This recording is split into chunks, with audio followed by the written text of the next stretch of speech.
Hello, everyone. Thanks for allowing me to talk today about mitral valve interventions, specifically mitral valve and valve. I'm Steve Yakubov. I'm the John H. McConnell Chair of Advanced Structural Heart Disease at Ohio Health in Riverside. Here are my disclosures. So the mechanism of patients that have bioprosthetic aortic valve failure, some present with regurgitation, some present with stenosis, and some are combined events. Specifically for valve and valve patients, there's almost a mix of all three of them, and many of them are combined. Mostly patients who have valve and ring typically present with severe regurgitation. We'll go through some of the nuances of each of these devices.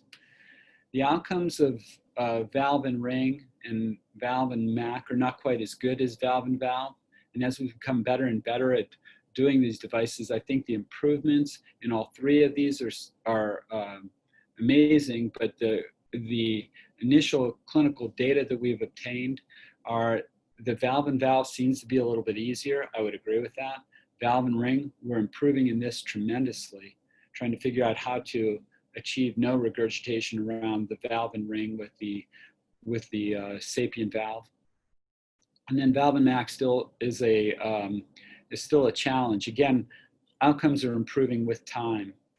The mortality of mitral valve and valve, the early results show that mitral valve and valve mortality rates are acceptably low. Now we would say that the mortality rates have been cut in half from even the early data. The mean gradients that we achieve are a significant improvement over what we've had. Often these mean gradients to start are 12 or 15 millimeters, and we're able to cut them down to 4 to 6 millimeters gradients even at 1 year with the sapien valve in a previous bioprosthetic surgical mitral valve. There have been over 2,000 TMVR procedures using the sapien 3 in the TVT registry. There have been 1,500 of these with mitral valve and valves with the S3, and a lot of the initial experience was done transapically. That transitioned fairly quickly over to transeptal devices. We know that a transeptal technique is much easier on the patient. It's not a true surgery. The 30-day mortality was convincing. 30-day mortality with the transapical approach was significantly higher than transeptal. Cardiovascular death in particular was significantly worse with transapical device. Many of these patients are older, they've had previous operations, and they have much more difficulty recovering from another operation. The 30-day and 1-year outcome with the transeptal delivery of the mitral valve and valve showed that the mortality and cardiovascular death were significantly reduced. And the major reason was the approach of delivering this mitral valve and valve. Again, mean gradients are improving over time. We're able to get the mean gradient in the mitral position down to around 5 or 4 currently. So here's a case example. This is an 82-year-old woman with a mitral bioprosthesis with stenosis and regurgitation. She was deemed to be high risk for reoperation. The mitral valve is barely moving. Very tight mitral valve with a gradient that was 14 millimeters. Here you can see that we cross the mitral valve, and what the typical approach is a transeptal access, typically in a very inferior and posterior position for the transeptal approach. We use transesophageal echo because it helps us tremendously for the access of the septum and for confirmation of the final result of the mitral valve and valve. Once in a while, we don't have ability to do transesophageal echo or put the patients to sleep. This can be done with 3D ICE also. This particular example has transeptal access. Once the access is achieved and the sheath is introduced in the left atrium, we typically use an Agilis sheath to steer into the mitral valve, cross that valve with a pigtail catheter. An Agilis isn't always needed, but it's often helpful, especially in mitral valves that are difficult to cross. once the pigtail catheter is introduced into the left atrial apex, and it has to be in this same appearance, the wire is placed. I typically use a confida wire, although any stiff wire can be used, but the configuration of the wire is important, where it is pointing down into the left atrial, or in the left ventricular apex. That allows proper introduction of the sapien valve. I always do balloon dilatation of the septum.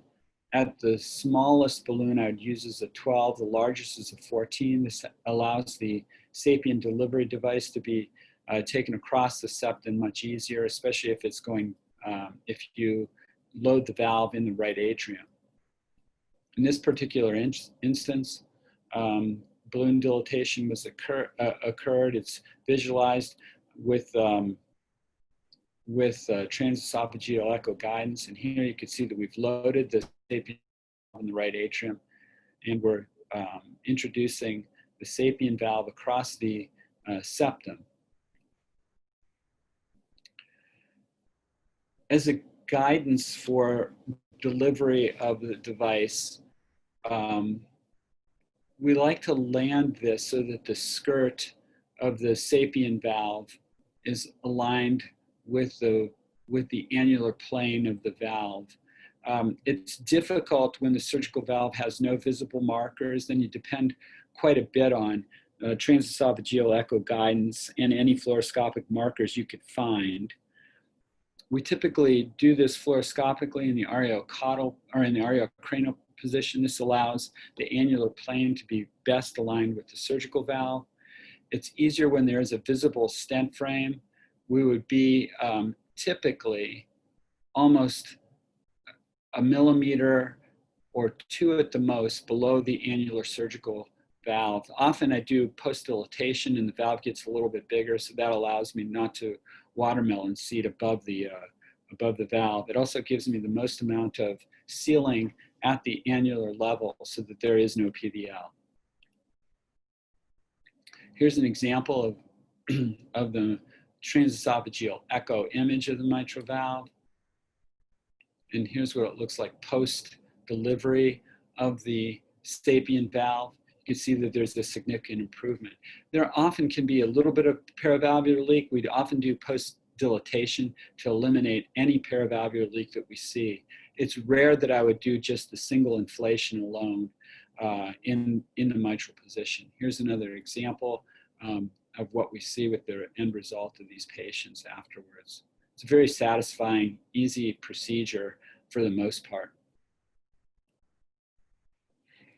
So patients that have a high risk for left ventricular obstruction, we try to take care of ahead of time. This is more of a problem with patients who have valve and ring, or those that have valve and MAC, where the anterior leaflet has not already been taken care of by the surgeon.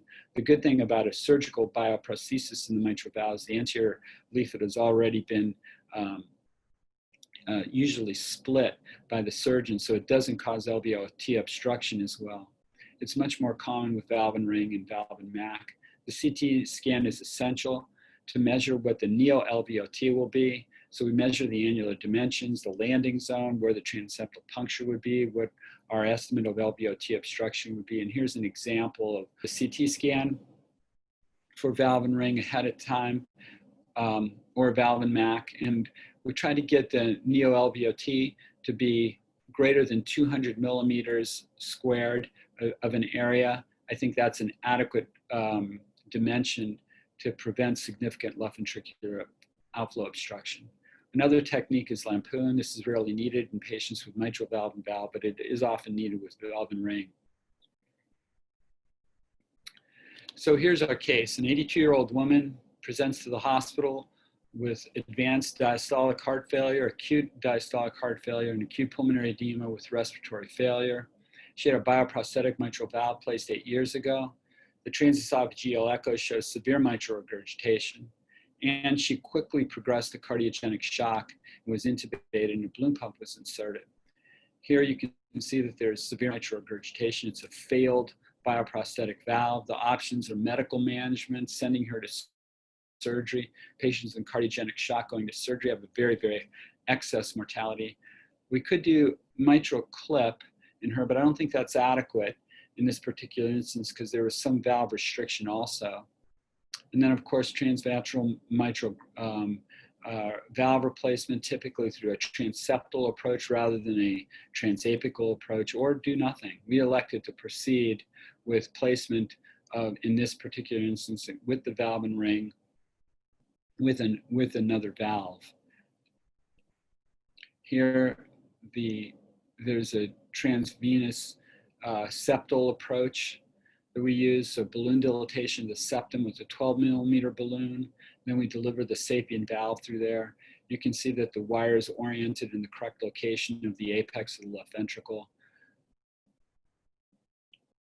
The whole valve is not, the whole native surgical valve is not able to be visualized correctly. So using transesophageal echo to know exactly where your landmarks are very important.